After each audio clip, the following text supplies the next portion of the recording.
The Clockmaker's Quiet Night.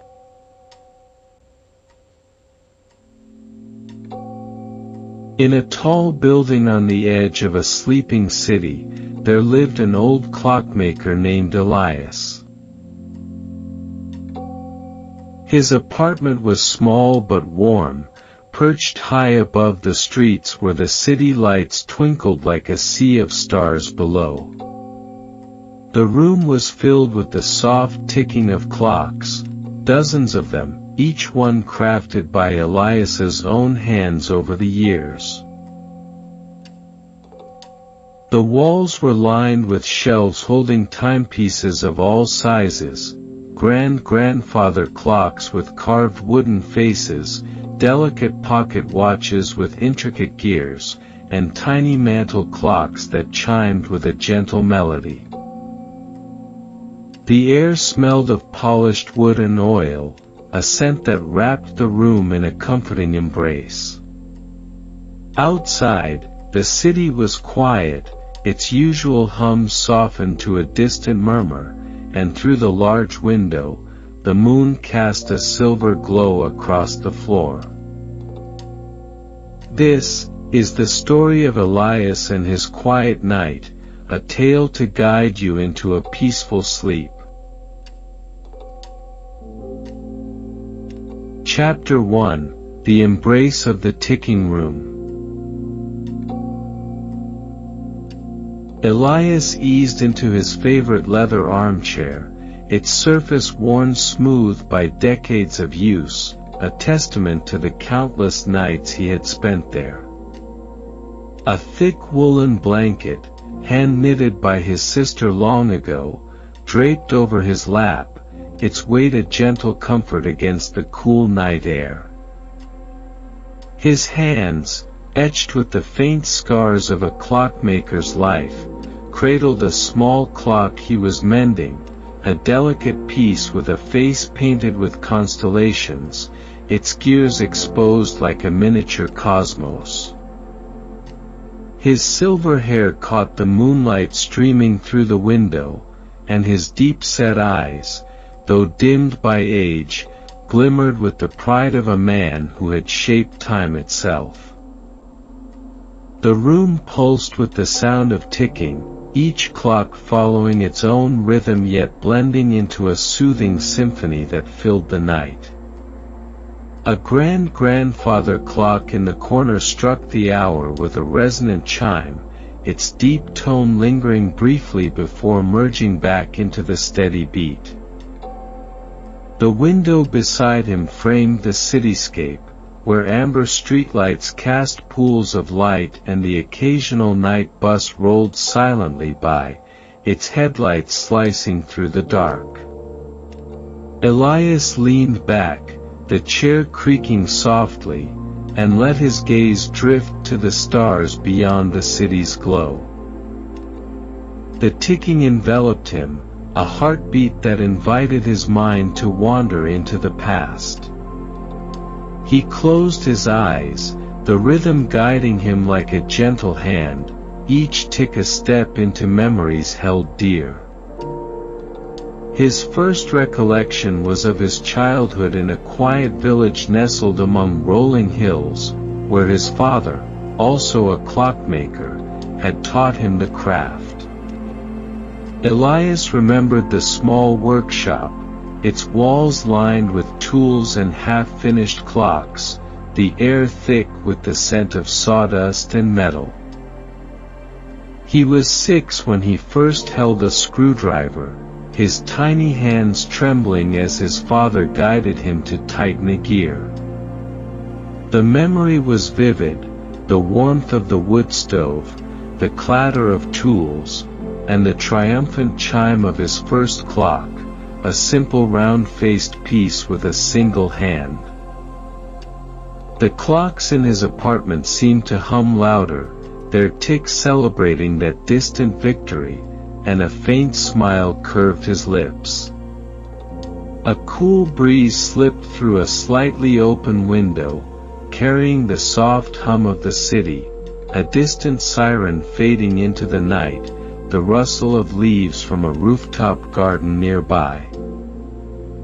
Elias opened his eyes, the smile lingering, and set the clock on a side table. Its face caught the moonlight, reflecting a tiny star pattern back at him. He reached for a mug of chamomile tea, its warmth long gone, and sipped it slowly, the bitter taste a grounding ritual. The room felt like a sanctuary, the clocks its guardians, and the city outside a lullaby sung in whispers. Chapter 2: The Workshop's Echoes. As the night deepened, Elias's thoughts turned to the workshop where he had honed his skills. The memory unfolded like a vivid painting, the long workbench strewn with gears, springs, and dials, the faint glow of a lantern casting dancing shadows on the walls.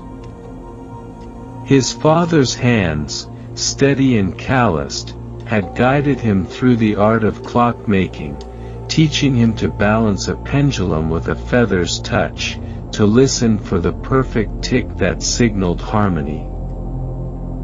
The workshop was a haven of creation, where time was not merely measured but molded, each clock a testament to patience and devotion. One memory stood out, a clock he had crafted at 15, a tall piece with a deep mahogany face and hands shaped like crescent moons.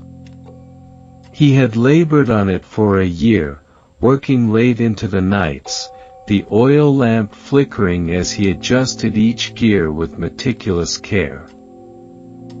The clock's chime was a soft, lilting tune, one he had hummed to himself, inspired by a lullaby his mother used to sing by the hearth. When it was complete, his father had placed it in the village square, its first chime drawing neighbors to their windows, their murmurs of approval a sweet reward. Elias recalled the cold stone beneath his feet as he stood back to watch, his heart swelling with a pride that still warmed him. The city lights outside flickered, pulling him back to the present. He thought of the countless lives touched by his work, the strangers below perhaps carrying a watch or hearing a chime he had crafted. Did a baker set his morning schedule by a clock from Elias's hands? Did a child listen to a mantel clock's lullaby as they drifted off? The thought wrapped around him like the blanket, and he adjusted it, feeling its softness against his skin.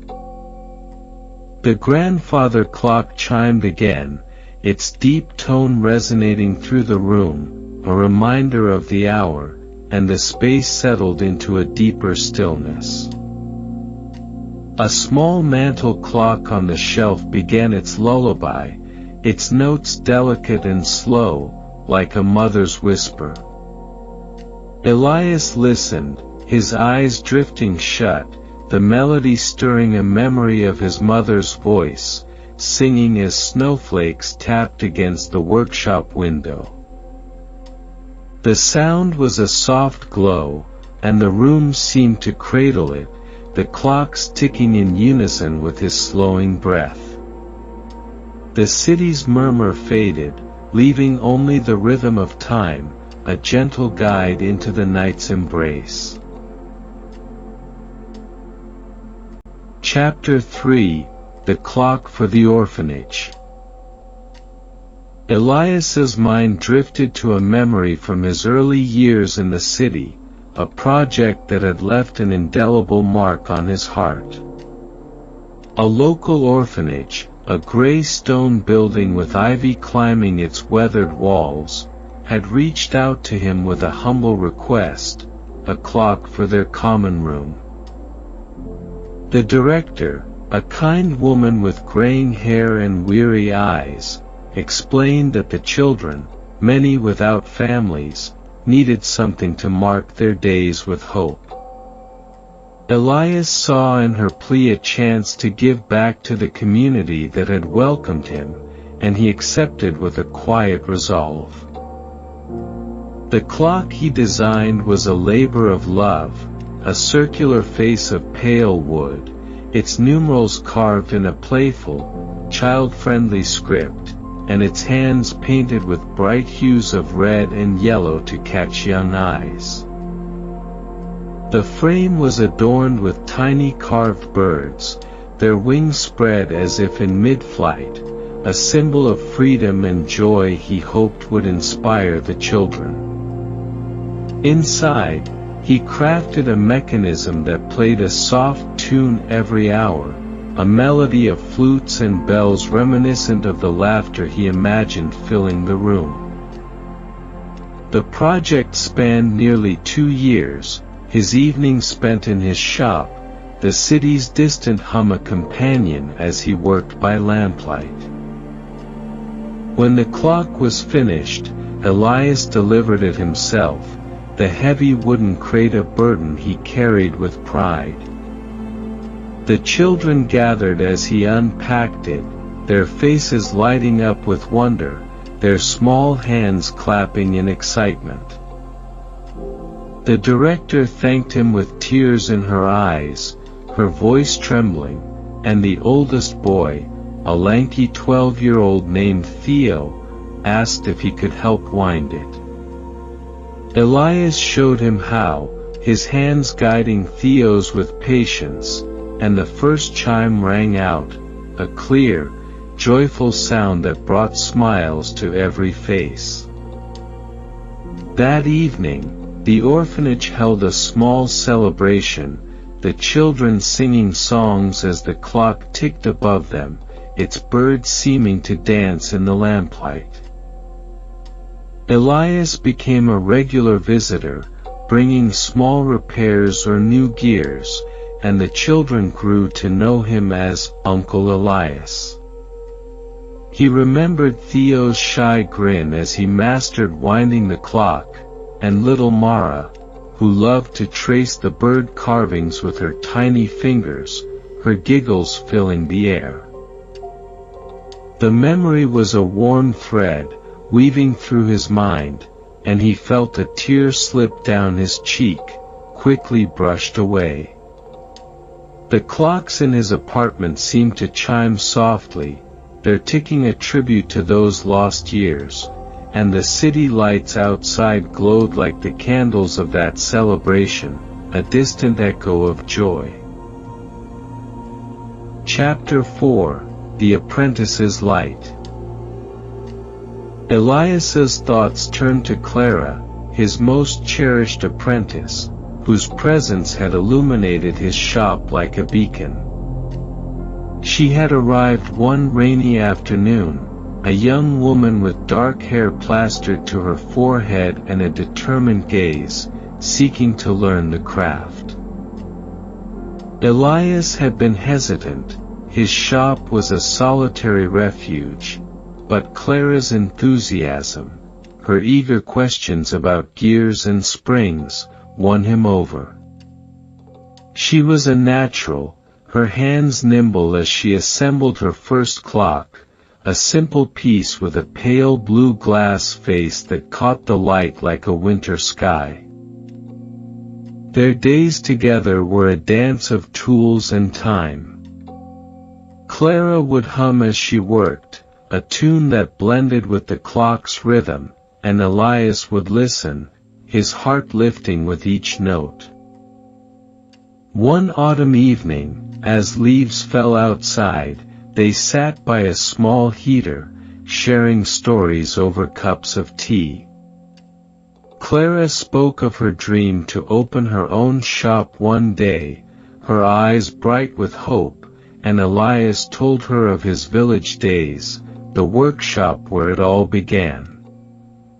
"Time is a gift," he had said, pausing to adjust a gear, "and clocks are how we honor it."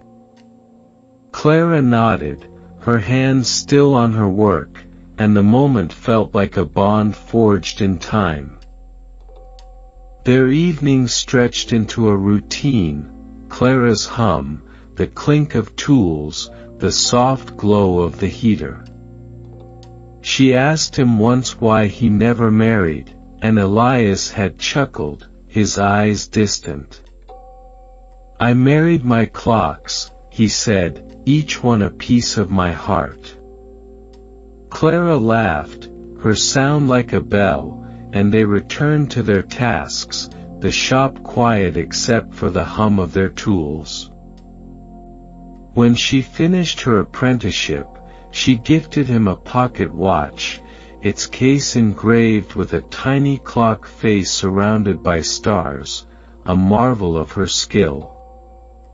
Her departure was tender, she hugged him tightly, her laughter ringing out, and promised to write, a promise she kept for years with letters full of her new life.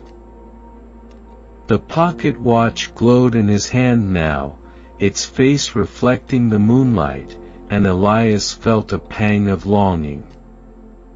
The clocks around him seemed to hum with Clara's memory, their ticking a melody of her presence. The city lights twinkled below, and he imagined her out there, perhaps crafting her own clocks, her laughter still echoing. The thought was a gentle wave, and he leaned back, the blanket warm, the room a cocoon of peace. Chapter 5: The Merchant's Gala Clock. Elias's mind wandered to a commission that had elevated his reputation, a clock crafted for a wealthy merchant named Harold Grayson. The request came with a flourish, a letter on fine paper asking for a piece to grace Grayson's opulent home, a showpiece for his gala events. Elias saw it as a challenge, a chance to blend function with art, and he set to work with a renewed vigor. The clock was to be grand, its frame of dark walnut carved with swirling vines, its face a sheet of gold leaf that shimmered in the light. The mechanism inside was a masterpiece, a complex dance of gears that took months to perfect, each click a testament to his skill. He added a chime inspired by a symphony he had once heard, a rich, resonant tone that filled a room with warmth. The hands were forged from silver, their tips shaped like leaves, and he embedded tiny gemstones around the numerals, catching the light like stars. The project consumed him, his days and nights blending into a rhythm of sanding, polishing, and testing, the city's hum a distant backdrop. When it was complete, Elias delivered it to Grayson's mansion, a sprawling estate with marble floors and chandeliers that dazzled. The gala to unveil it was a spectacle, guests in elegant attire, the clink of champagne glasses, and a string quartet playing softly.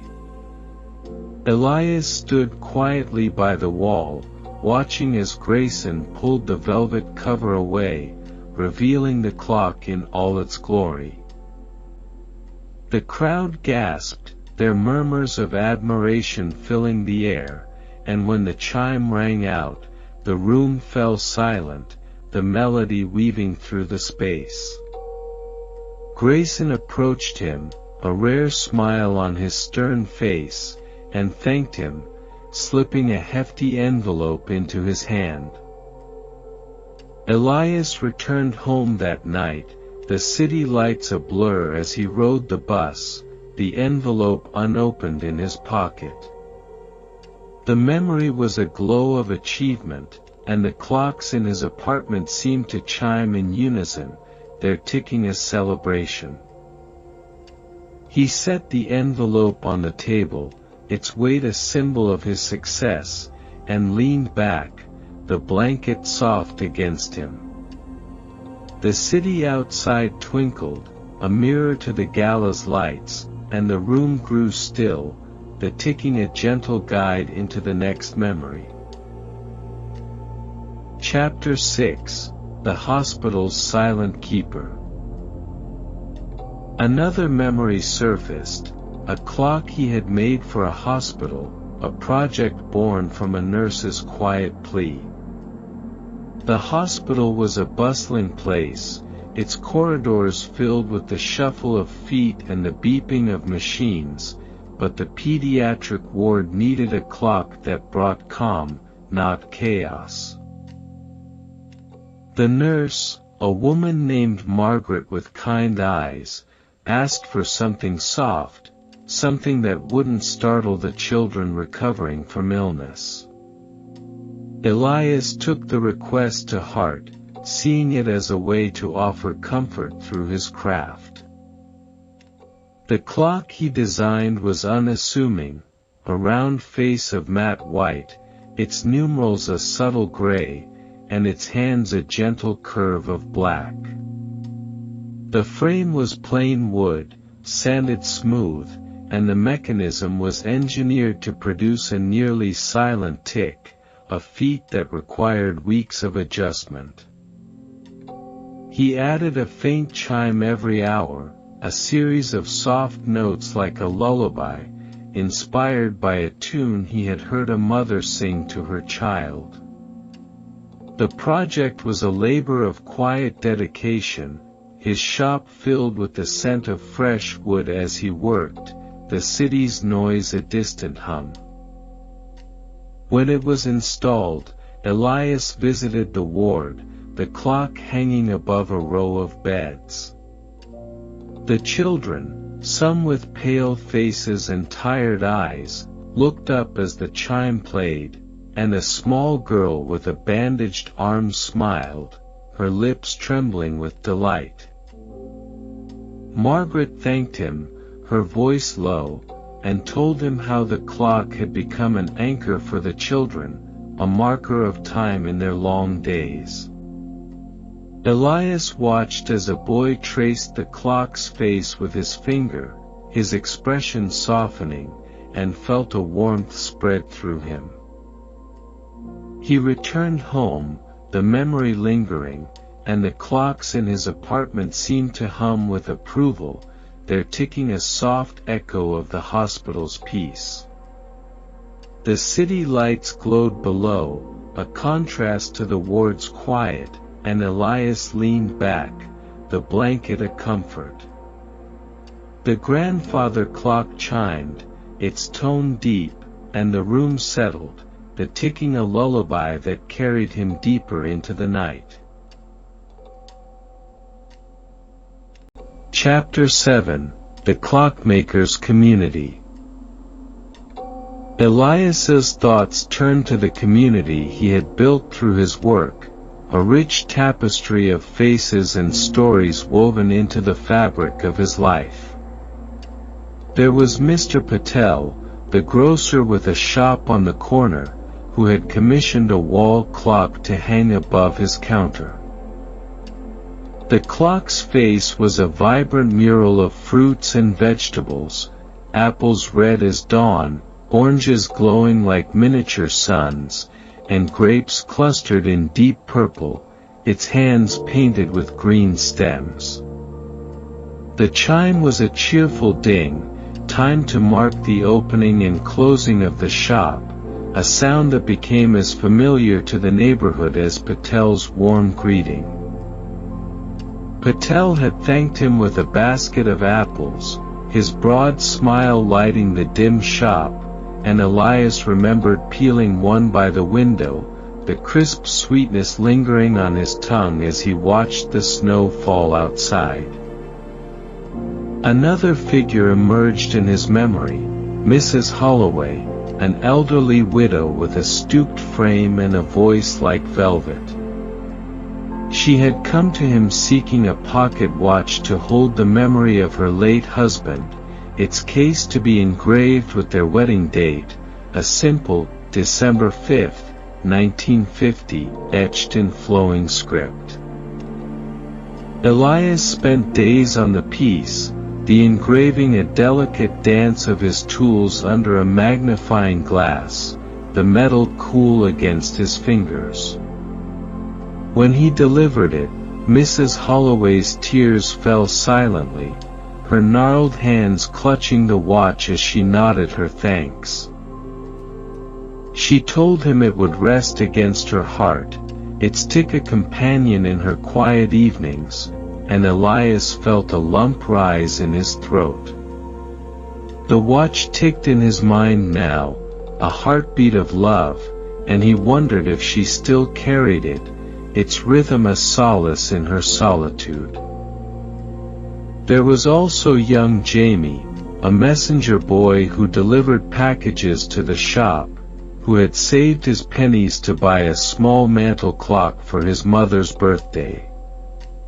The clock was modest, its face a soft cream with a single rose painted in the corner, its chime a gentle trill like a bird's song. Jamie had beamed as he handed over the coins, his hands trembling with excitement, and Elias had wrapped the clock with care, adding a tiny gear as a keepsake. Months later, Jamie returned, his mother's thanks relayed through a shy smile, and Elias saw the clock on her mantel during a chance visit, its tick a quiet joy in their home. The clocks in his apartment seemed to pulse with these stories, their ticking a chorus of connection that filled the room with warmth. The city lights twinkled below, a constellation of lives intertwined with his craft, and Elias felt a sense of belonging, his work a thread in the urban tapestry. He adjusted the blanket, its fibers soft against his skin, the memory of Patel's apples, Mrs. Holloway's tears, and Jamie's smile weaving a gentle warmth around him. The mantel clock played its lullaby, its notes a soft bridge to the next memory, the room settling into a deeper calm as the night stretched on. Chapter 8: The Winter Workshop. Elias recalled a winter in his shop, a season that tested his resolve and deepened his bond with the craft. The city was blanketed in snow, the streets hushed under a thick layer of white that muffled the usual clamor, and the cold seeped through the shop's old windows, leaving a faint frost on the panes. He worked on a series of small clocks, their faces painted with intricate snowflakes, each design unique, with delicate patterns of ice crystals and swirling winds, their chimes a gentle tinkle like falling snow. The heater struggled against the chill, its glow a faint orange flicker, and Elias wrapped himself in an old woolen coat, its collar turned up, and his hands stiff as he turned the screws and adjusted the springs. One evening, as the snow piled higher outside, a neighbor named Luca, a lanky young man with a kind face, knocked on the door, a steaming pot of vegetable soup in his hands. The steam rose in the cold air, carrying the scent of carrots and thyme, and Luca set it on the workbench, pulling up a stool to join Elias by the heater. They shared the soup in silence at first, the warmth spreading through Elias's chilled fingers, before Luca spoke of his family in the countryside, the crackle of their hearth, the laughter of his siblings as they built snow forts.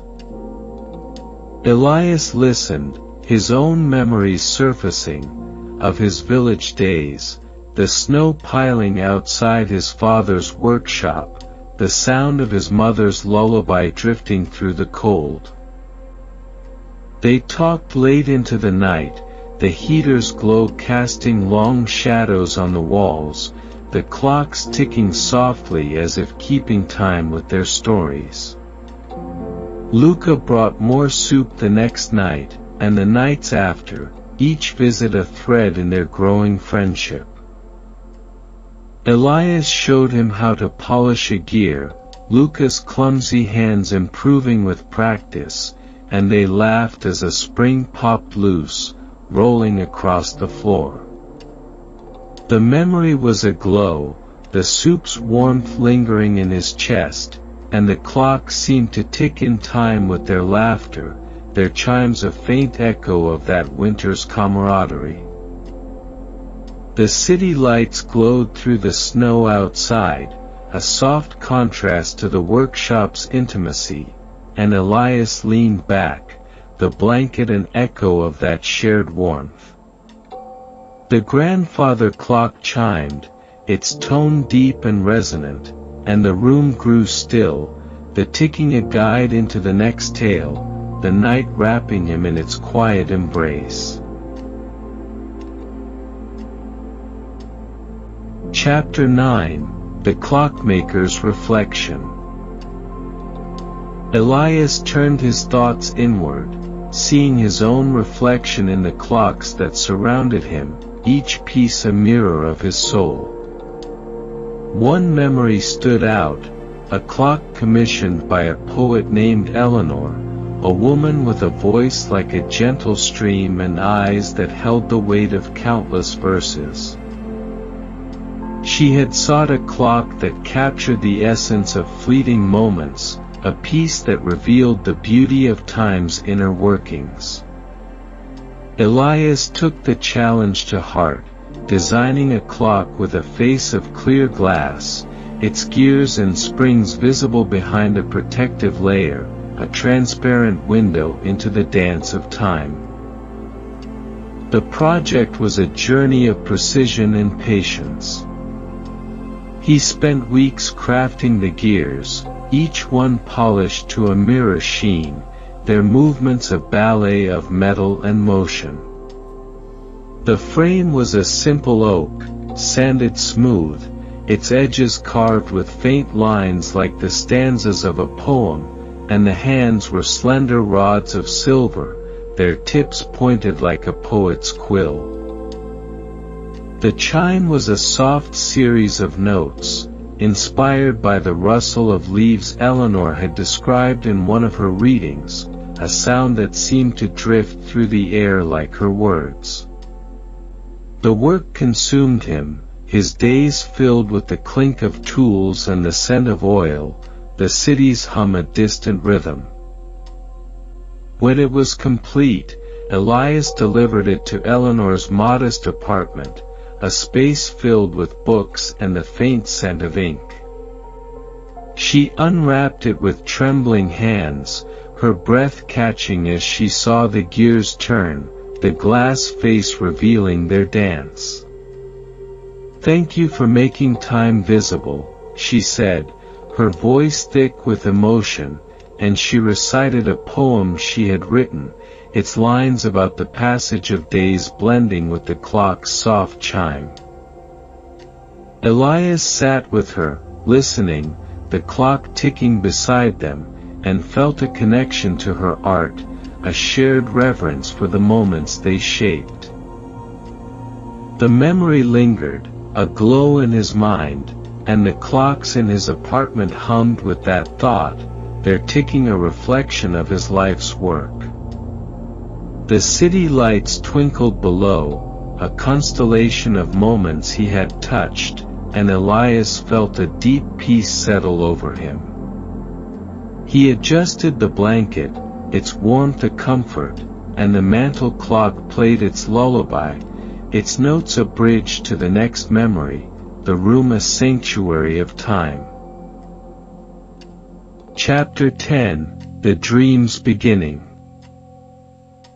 As the night deepened, Elias's memories began to blur into dreams, the ticking of the clock softening into a lullaby that drew him into a world where time flowed like a gentle river. He found himself standing in the village workshop, the air thick with the scent of sawdust and the warmth of the wood stove. His father stood beside him, his hands steady as they crafted a clock together, its face glowing with a soft starlight that seemed to pulse with life. The room expanded, its walls dissolving into a vast hall filled with clocks of every kind, grandfather clocks with carved faces, mantelpieces with floral designs, pocket watches ticking in unison, their chimes blending into a harmonious melody that filled the air. Elias felt young again, his hands sure and strong, his heart light as he turned a gear under his father's guidance. The workshop glowed, the light from the clocks casting a warm sheen on the wooden walls, and his father's voice, a soft whisper, said, "Time is ours to shape, my boy." The hall stretched further, the clocks multiplying, their faces reflecting scenes from his life, the village square, the orphanage, Clara's smile, each tick a step deeper into the dream. The air was filled with the scent of oil and wood, the same fragrance that lingered in his apartment, and Elias felt a sense of peace wrap around him, the ticking a guide through this timeless space.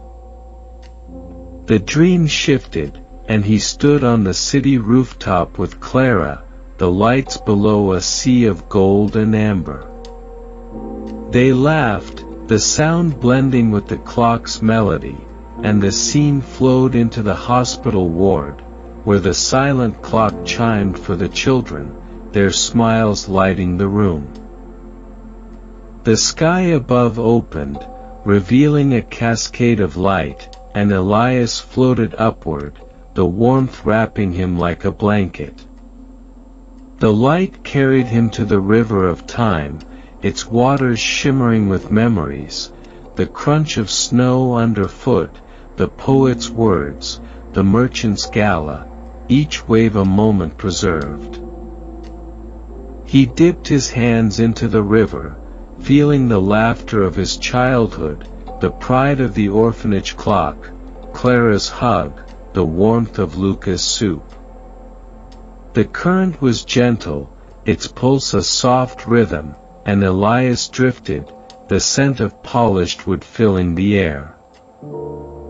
The clocks appeared along the shore, their faces mirrors of the sky, their ticking a lullaby that matched his breathing. He lay on the bank, the ground soft beneath him, and watched the stars, their light merging with the clock's glow. The dream was a journey, a drift through every tick of his life, and Elias surrendered to it, the night a cradle of peace, the ticking a promise of more to come.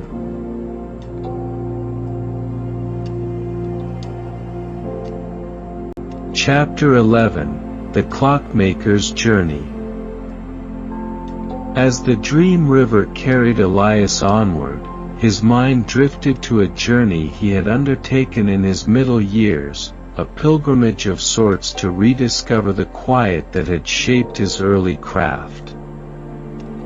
The city had grown louder, its streets crowded with the incessant hum of progress, honking cars, chattering crowds, the clatter of construction, and Elias felt a yearning to reconnect with the stillness of his village roots.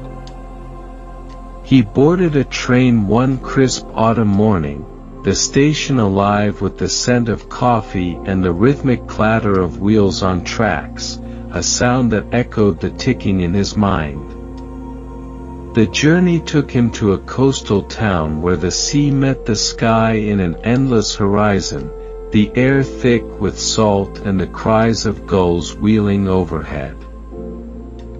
He walked along the shore, the sand cool and gritty beneath his boots, collecting smooth pebbles that glittered like tiny clock faces in the sunlight, their surfaces worn by the tide's patient hands. In that town, He met an old fisherman named Henrik, a man with weathered skin like cracked leather and eyes the color of the sea at dusk. Henrik invited him to his cottage, a modest structure with walls lined with nets drying in the sun and a single clock, a simple piece with a wooden face, its tick synchronized with the waves crashing gently outside. They sat by a small fire, the crackle of burning driftwood blending with the sea's rhythm, and Henrik shared stories of his life, storms that tested his boat's timbers, calms that mirrored the clock's steady beat, and nights when the stars guided him home. Elias listened, his hands sketching designs in a worn notebook, the pencil scratching softly as he captured the curve of a wave, the glint of a seashell. Inspired, he returned to the city and crafted a clock, its face a swirl of blue and green like the ocean, its chime a soft crash of waves that seemed to carry the fisherman's voice. The memory was a tide, pulling him deeper into the dream, the river's flow mirroring the sea's ebb and flow. The clocks along the dream shore glowed brighter, their faces reflecting the coastal light, their pendulums swaying like the tide. Elias felt the train's clatter blend with their ticking, the rhythm a bridge between past and present. Back in his apartment, the city lights below flickered, a distant echo of the town's lanterns bobbing on the water, and he drifted, the blanket warm against his legs, its fibers soft as the sand he had walked. The grandfather clock chimed, its tone deep and resonant, and the room settled into a deeper calm, the ticking a guide into the next tale, the night wrapping him in its gentle embrace. Chapter 12: The Clockmaker's Festival. Elias's dream shifted to a festival he had attended years ago, a citywide celebration of artisans that had filled the streets with vibrant life. The air was thick with the scent of roasted chestnuts and freshly baked bread, banners of red and gold fluttering in the autumn breeze, their colors bright against the gray buildings. Stalls lined the cobblestone paths, offering handmade goods, ceramics, quilts, jewelry, each a testament to human skill, and Elias had set up a table to display his clocks, their faces gleaming under the afternoon sun, their chimes drawing curious onlookers like moths to a flame. A young girl with braids adorned with ribbons approached, her eyes wide with wonder, asking how the clocks talked, her voice a soft lisp. Elias knelt, showing her the gears, his fingers guiding hers to trace their paths, the metal cool and smooth, her tiny gasp of delight a reward. The festival peaked with a parade, a brass band marching with trumpets blaring and drums pounding a lively tune that vibrated through the ground. Elias joined the crowd, his heart lifting with the music, the sound weaving through the chatter and laughter. He met a clockmaker from another city, a woman named Sophia with a laugh like the chime of a bell, her hands stained with ink from her sketches.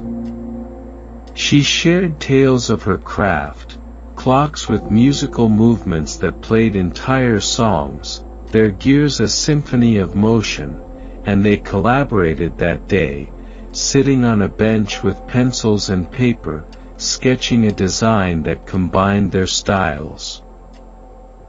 The clock they envisioned had a face of mosaic tiles, each piece a note, its chime a melody of flute and harp, a piece they never built but dreamed of together.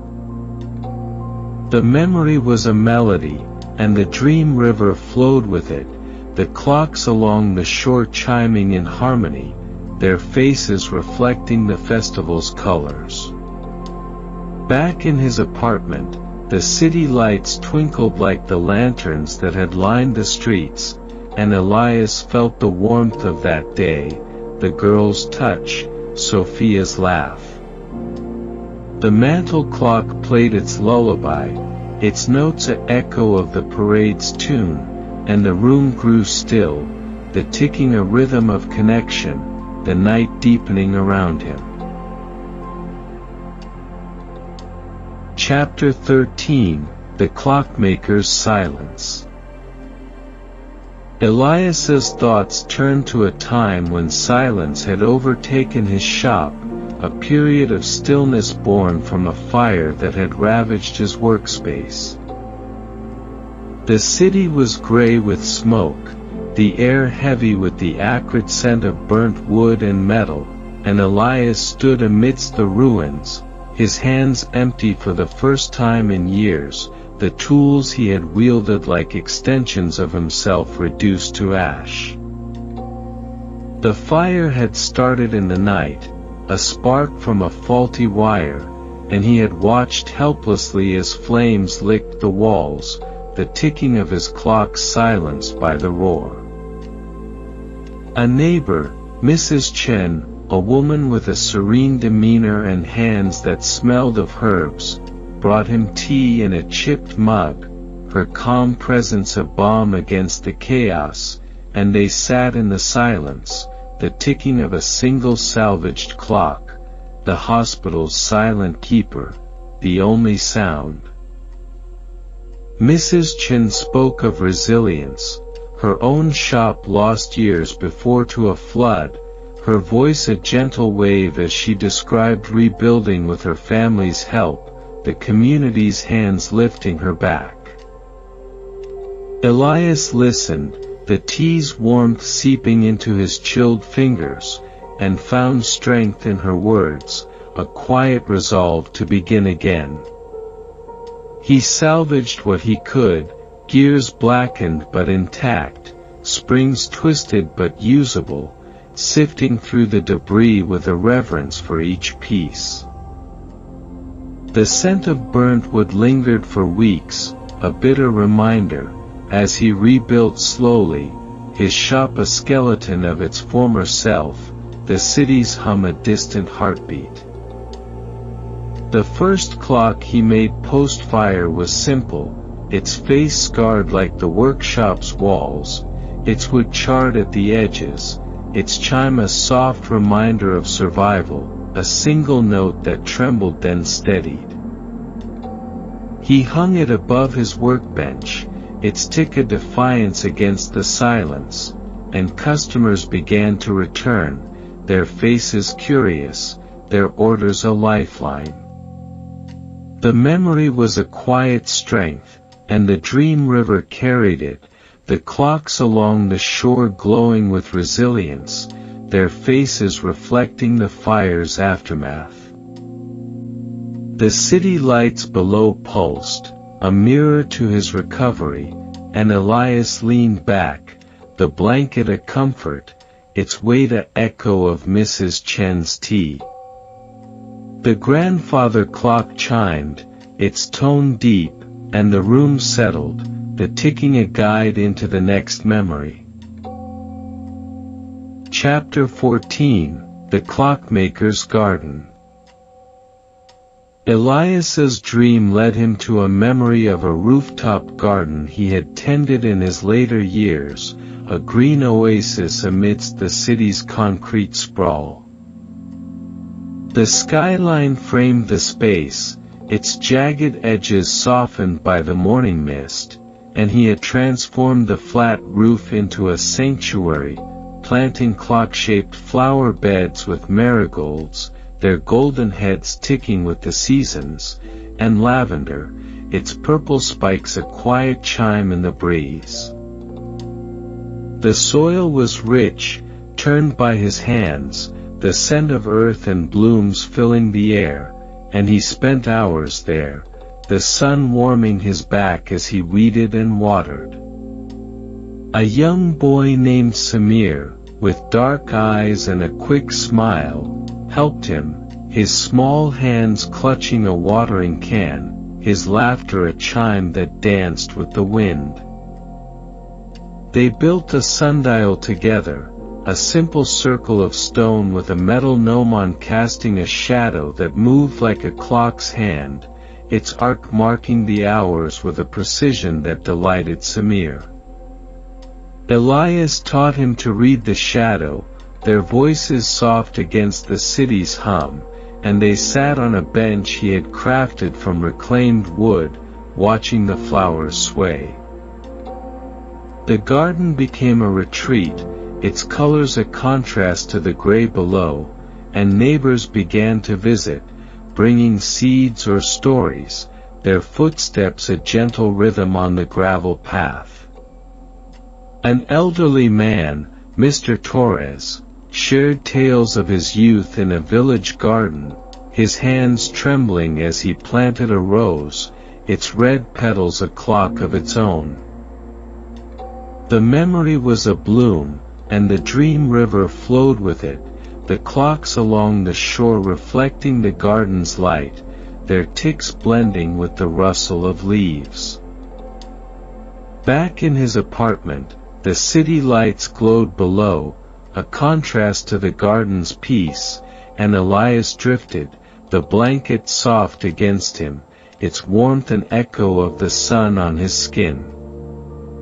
The mantel clock played its lullaby, its notes a bridge to the next memory, the room a sanctuary of growth and stillness. Chapter 15, The Clockmaker's Constellation. The dream expanded, Elias floating among the stars, the clocks forming a constellation that stretched across the night sky, their faces glowing like celestial orbs. His mind turned to a memory of naming a clock after Orion, its design a labor of love inspired by a clear winter night when the constellation had blazed above the city. The clock's face was a map of stars, each point etched with care, its numerals replaced by the names of Orion's belt, Alnitak, Alnilam, Mintaka, its hands forged from brass to mimic the hunter's bow. The chime was a celestial tune, a series of soft tones that echoed the hum of the universe, crafted after hours of listening to recordings of space sounds, the deep resonance of cosmic winds. He had presented it to a local observatory, a small building with a domed roof that opened to the stars, its interior smelling of metal and wax. The astronomers, a group of quiet men with star charts in hand, marveled at the clock, its tick aligning with the movement of Orion across the sky. A young astronomer, Dr. Patel, with a beard flecked with gray, thanked him, his voice trembling with awe, and they spent an evening together, tracking the constellation through the telescope, the clock's chime marking each hour. The memory was a sky, vast and infinite, and Elias felt a connection to the cosmos, his craft a bridge between earth and stars. The dream river carried him higher, the clocks along the shore forming Orion's shape, their ticking a guide through the cosmos. He saw the observatory's dome in their faces, the telescope's lens in their gears, and floated among them, the air filled with the scent of brass and starlight. Back in his apartment, the city lights twinkled below, an echo of the stars, and Elias drifted, the blanket a cocoon, the grandfather clock's chime a deep note in the night. The room grew still, the ticking a rhythm of the universe, the night a cradle of dreams yet to unfold. Chapter 16, The Clockmaker's Legacy. Elias's dream river flowed into a memory of his legacy, a reflection on the clocks that had outlived their creator's hands and woven themselves into the fabric of the city. He thought of a clock donated to the city library, a grand piece with a face of stained glass, its colors, deep blues like the night sky, fiery reds reminiscent of autumn leaves, and soft yellows echoing the morning sun, casting prisms across the reading room with every shift of light. The commission had come from Mr. Ellis, a bespectacled librarian with a passion for stories, who wanted a clock to mark the hours of quiet study, its presence a silent companion to the rustle of turning pages. Elias spent months on it, the glass painstakingly cut and fitted into a lead frame, the edges smoothed with care, the gears adjusted to produce a chime that mimicked the turn of a page, a soft, papery rustle that blended with the library's hush. When installed, the clock became a centerpiece, its light dancing on the wooden tables, and children would trace its colors with their fingers, their whispers a tribute to his craft, while adults paused to admire the craftsmanship during their late-night reads. The memory expanded to a clock gifted to a local school, its face a detailed map of the city, its hands pointing to landmarks like the old iron bridge with its rusted arches, the sprawling park where families picnicked, and the clock tower that had once guided the city's rhythm. The teacher, Ms. Rivera, a woman with a warm smile and a voice like a gentle stream, had thanked him with a drawing from her students, a child's sketch of the clock with a smiling sun above, its rays extending like clock hands, and stick figures dancing beneath. Elias kept it framed on his wall, its crayon colors fading but its joy enduring, a reminder of the young minds his work had touched. Another memory surfaced of a clock placed in the city hall, its face engraved with the seals of past mayors, its chime a dignified toll that marked civic events, its presence a symbol of time's continuity. The dream river reflected these pieces, the clocks along the shore glowing with their stories, their ticks a heartbeat of his influence that pulsed through the city's veins. Back in his apartment, the city lights twinkled like the library's prisms, their glow a mirror to the school's sun, and Elias felt a warmth spread through him, the blanket an echo of the children's gratitude, its fibers soft against his aging skin. The grandfather clock chimed, its tone deep and resonant, vibrating through the room, and the space settled into a deeper calm, the ticking a guide into the next tale, the night wrapping him in its gentle embrace as the dream continued to unfold. Chapter 17, The Clockmaker's Reunion. The dream shifted to a reunion with Clara, a moment that had come unexpectedly years after her departure, a thread of connection rewoven across time. A letter had arrived one spring morning, its envelope worn at the edges, the paper creased from travel, announcing her return to the city for a clockmaker's exhibition celebrating their craft's heritage. Elias met her at the gallery, a spacious hall with high ceilings and walls lined with ticking masterpieces, her hair now streaked with gray like threads of silver, her smile unchanged, a beacon of familiarity amidst the unfamiliar. They stood before her latest work, a clock with a face of interlocking gears, each piece a testament to her skill, its chime a complex harmony that layered flute-like notes with the deep resonance of a bass, a sound that filled the room with warmth. She hugged him, her laughter a bell ringing through the years, and they talked of old times, the shop's hum, the scent of oil, the pocket watch she had given him, its tick still a companion in his pocket. They collaborated on a display, their hands moving in sync as they arranged clocks on velvet pedestals, her fingers nimble despite age, his steady with memory, the clink of metal a dance of reunion. The crowd marveled at their bond, their murmurs a soft wave, and a young apprentice recorded their conversation, the scratch of pen on paper blending with the clock's rhythm. Clara shared stories of her travels, the shops she had opened, the students she had taught, each tale a gear in the mechanism of her life, and Elias recounted the fire, the garden, the constellations, their voices weaving a tapestry of shared history.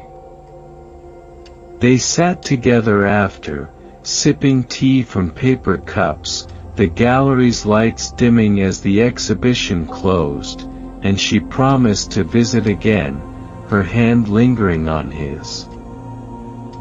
The memory was a thread, and the dream river carried it, the clocks along the shore reflecting Clara's face, their faces glowing with the gallery's light, their ticks a bridge across the years. Back in his apartment, the city lights glowed like the exhibition's warmth, their amber hues a mirror to the tea's steam, and Elias drifted, the blanket soft against him, its weight an echo of her hug. The mantel clock played its lullaby, its notes a resonance of her voice, and the room grew still, the ticking a rhythm of connection, the night deepening around him as the dream flowed onward. Chapter 18, The Clockmaker's Storm. Elias recalled a storm that had tested his resolve, a night when the city trembled under nature's fury, its usual hum silenced by the roar of thunder and the relentless patter of rain. The windows of his apartment rattled, the glass streaked with water, the city dark under a deluge that turned streets into rivers, the streetlights flickering like dying stars. He worked on a clock inspired by the tempest, its face a swirl of gray and black like storm clouds, its edges painted with streaks of silver to mimic lightning, its chime a roll of thunder softened by the gentle drip of rain, a sound he crafted by adjusting the striker's weight. The project was a defiance, a way to harness the chaos, and he labored by candlelight, the wax dripping onto the table, the scent of melted beeswax mingling with the damp air seeping through the cracks. A neighbor, Mr. Kim, a quiet man with hands rough from carpentry, brought candles, their flames casting shadows that danced with the storm's rhythm, his presence a comfort in the darkness. They sat together, the candles guttering as thunder rolled, and Mr. Kim spoke of storms he had weathered, his voice a steady anchor, recounting how he had rebuilt his shed after a gale, the wood creaking under his hands. Elias listened, the clock's tick a counterpoint to the rain, and they shared a silence that spoke of resilience, the storm's fury fading to a drizzle outside. The clock was completed that night, its chime a soft echo of the thunder's retreat, and Mr. Kim nodded approval, his eyes reflecting the candlelight. The memory was a calm after the storm, and the dream river carried it, the clocks along the shore glowing with strength, their faces reflecting the rain's sheen, their ticks a defiance against the chaos. Back in his apartment, the city lights flickered below, a contrast to the storm's darkness, their glow a mirror to the candle's warmth, and Elias rested, the blanket a comfort, its fibers soft as the damp air. The grandfather clock chimed, its tone deep and resonant, and the room settled, the ticking a guide into the next memory, the night a cradle of peace.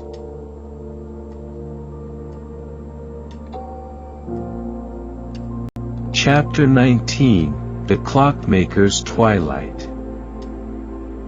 The dream led Elias to his twilight years, a time of reflection as he slowed his work, his hands less steady but still guided by a lifetime's wisdom. The city had grown around him, its skyline a jagged horizon of glass and steel, but his apartment remained a haven, the clocks ticking a constant through the changing seasons.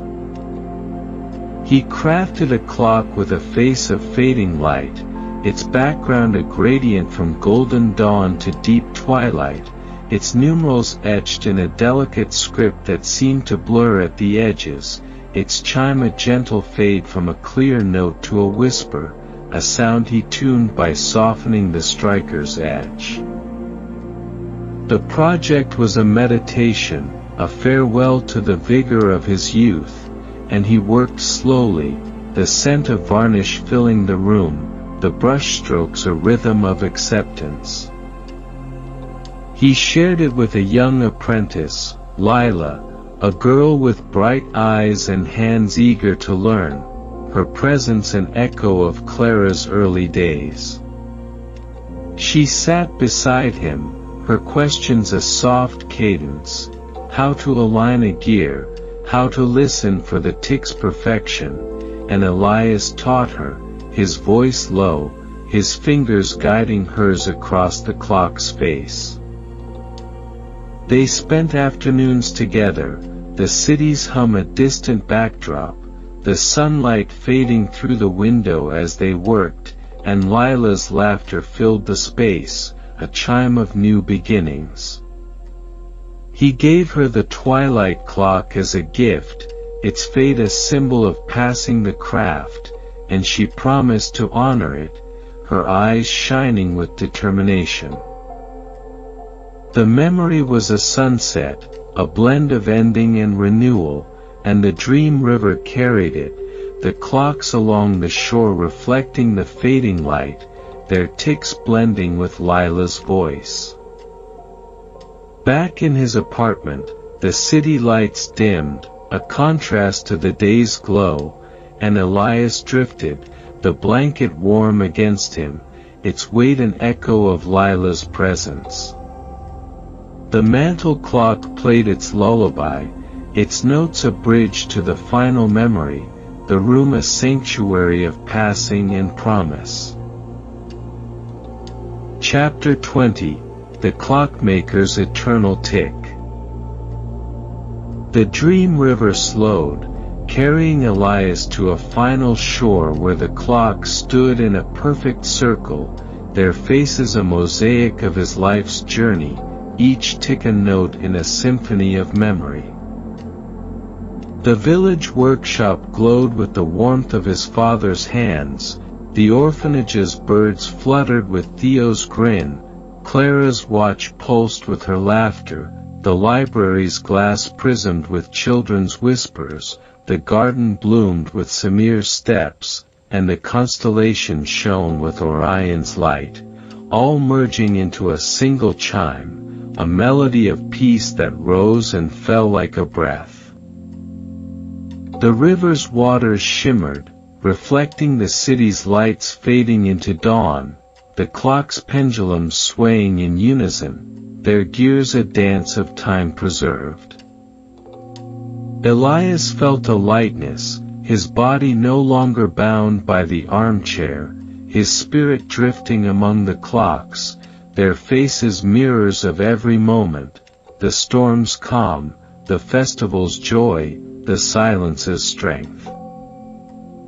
The air was filled with the scent of oak and oil, the warmth of the blanket, the rustle of pages, the salt of the sea, all blending into a timeless fragrance.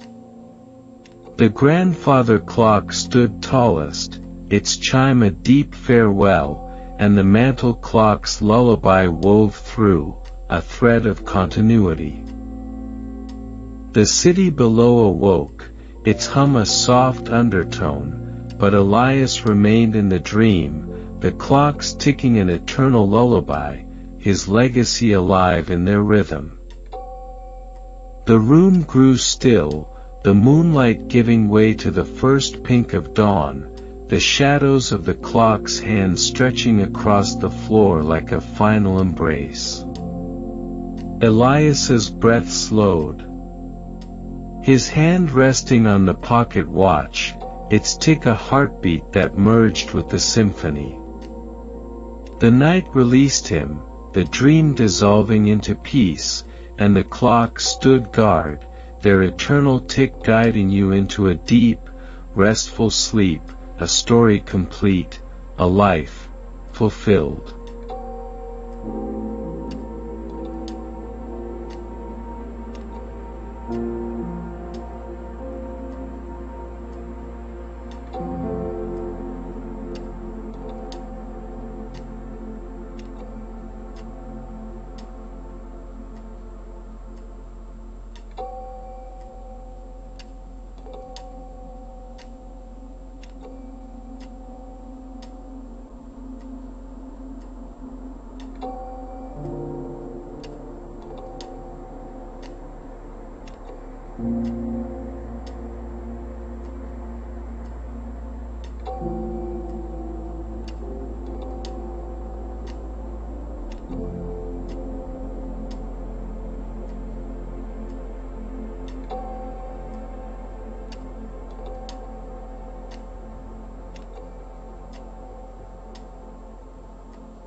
you.